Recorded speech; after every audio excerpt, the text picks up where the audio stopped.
एक नीम था मेरे आंगन में, विलक्षण और विचित्र सा। दिन के चार पहर जैसा विभाजित व्यक्तित्व था उसका। सुबह सवेरे जब मैं उठता था खटिया से अपनी छत पर, तो खिलखिलाते किसी बच्चे की तरह दूर से हाथ हिलाकर बुलाता था वो मुझे। और फिर हम दोनों चाय की चुस्की के साथ घंटों धूप सेकते थे। अपनी दो टहनियों को पानी में डालकर साथ साथ नहाता था वो मेरे। मध्याह्न होते होते बदल जाता था व्यक्तित्व उसका किसी नवयुवा की तरह।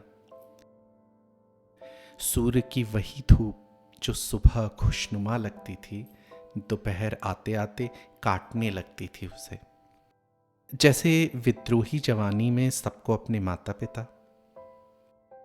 जिगरी दोस्त सा लगता था वो मुझे गर्म दोपहर में। बहती लू के बीच कमरे के एकांत में जाने कितने शब्द उकेरे हैं मैंने कागज पर अपनी भावनाओं के उसके संग। अपराह्न में किसी आदमी सा प्रतीत होता था वो मुझे, लू की गर्मी और थपेड़ों से बोझिल। जैसे जिंदगी की कठिनाइयां समय से पहले प्रौढ़ बना देती हैं किसी युवा को। चमचमाती सूरज की रोशनी उन्हीं शाखों के बीच वो ऊर्जा नहीं देती जब। जिंदगी के संघर्षों को झेलने का गर्व है और रात के आने का डर भी है शायद, मगर एक प्रौढ़ की तरह अपनी जिम्मेदारी निभाते हुए शाम को चाय पर बैठता जरूर था मेरे साथ मेरा दोस्त। सायंकाल को जब मां दिया रखने जाती थी उस वृक्ष के नीचे बने मंदिर में, तो यकायक मंदिर में टिमटिमाते दिए की रोशनी में गंभीर बैरागी संत जैसा पाया उस वृक्ष को मैंने ध्यान में तप करते हुए।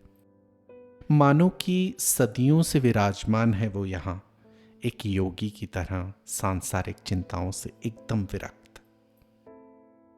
और फिर वही सुबह नींद का टूटना और मेरा दोस्त खड़ा रहता था यथास्थान, खिलखिलाते बच्चे की तरह हाथ हिलाते हुए। जिंदगी के चारों पड़ाव हर दिन दिखते थे मुझे दिन के चार पहरों में उस विलक्षण वृक्ष के साथ। लेकिन आज जब मैं गया अपने घर शहर की भागम भाग छोड़कर, तो मंदिर वहीं मिला किंतु मेरा साथी नहीं। उम्र के साथ गिर गया अपनी धुरी से एक दिन। माँ ने बताया कि उसकी जड़ें मेरे घर की नींव में जमी मिली, जैसे कोई थामे हो किसी अपने को बिछड़ जाने के डर से।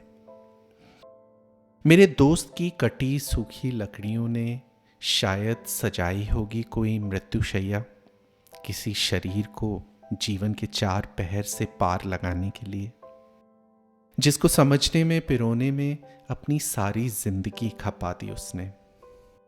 पुनः एक नई शुरुआत है उसके लिए शायद, अब रात के चार पहर को समझने की, पिरोने की। अंधकारमय प्रदोष से नवजीवनी उषा तक जीवन और मृत्यु के इस विकराल चक्र से कौन बचा है आज तक। पर मुझे विश्वास है फिर मिलेगा मेरा प्रिय मुझे, हाथ हिलाते हुए उषा के उस पार। एक नीम था मेरे आंगन में, विलक्षण और विचित्र सा।